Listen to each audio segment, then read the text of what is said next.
మహబూబాబాద్ జిల్లా దామరవంచ సర్పంచ్ ఎన్నికల్లో సందిగ్ధం నెలకొంది. ఈ నెల 11న జరిగిన సర్పంచ్ ఎన్నికల్లో కాంగ్రెస్ రెబల్ అభ్యర్థి ఎంపీ బలరాం నాయక్ వర్గానికి చెందిన స్వాతి 3 ఓట్లతో గెలుపొందినట్లు ఎన్నికల రిటర్నింగ్ అధికారి ధృవపత్రం ఇచ్చారు.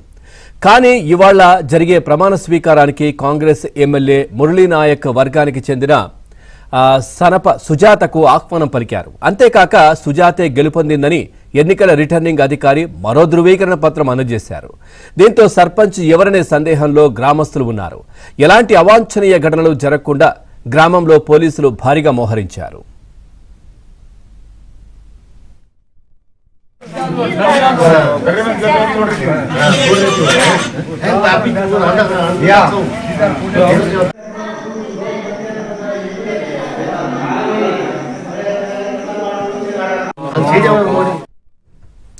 ఇదే విషయానికి సంబంధించి మరింత సమాచారాన్ని మా కరెస్పాండెంట్ నవీన్ అందిస్తారు. నవీన్, అసలు ఏం జరిగింది?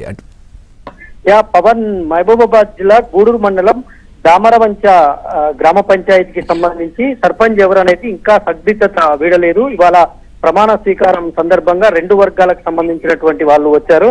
అయితే ఆ రోజు ఈ మొదటి దఫా ఎన్నికల్లో ఈ నెల 11వ తారీఖు జరిగినటువంటి ఎన్నికల పోలింగ్ లో ఇక్కడ సర్పంచ్ అభ్యర్థిగా నునావత్ స్వాతిని 3 ఓట్లతో గెలిచినట్టు అధికారులు ప్రకటించారు. అప్పుడు 2 వర్గాలకు సంబంధించినటువంటి ఏజెంట్లు కూడా అంగీకరించారు, సంతకాలు పెట్టారు.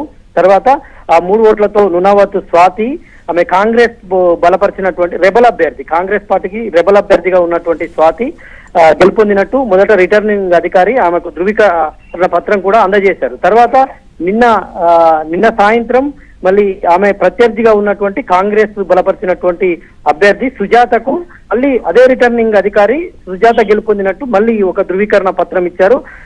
సుజాతను మాత్రమే ప్రమాణ స్వీకారానికి ఇవాళ జరిగేటువంటి ప్రమాణ స్వీకారానికి ఆహ్వానించారు. దీంతో స్వాతికి సంబంధించినటువంటి వాళ్ళంతా కూడా, స్వాతి వర్గానికి సంబంధించినటువంటి వాళ్ళంతా కూడా మోహరించారు.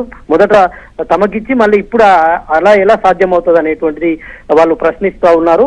అయితే ఇక్కడ మనం గమనించాల్సింది, వీళ్ళిద్దరు కూడా కాంగ్రెస్ పార్టీకి సంబంధించిన వాళ్ళే. కాకపోతే నునావత్ స్వాతి రెబల్ అభ్యర్థిగా ఉన్నటువంటి నునావత్ స్వాతి ఎంపీ బలరాం నాయక్ వర్గానికి సంబంధించినటువంటి మనిషి.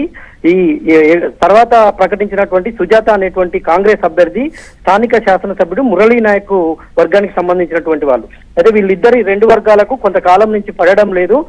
వాళ్ళకు సంబంధించినటువంటి నేతలు కూడా ఇన్వాల్వ్ కావట్లేదు. ఎవరు వీళ్ళు పై అధికారుల పైన ఇద్దరు, ఇటు ఎంపీ ఎమ్మెల్యే ఒత్తిడి తేవడంతో అధికారులు ఏం చేయాలో తోచక ఇద్దరికి కూడా ధృవీకరణ పత్రాలు అందజేసినటువంటి పరిస్థితి.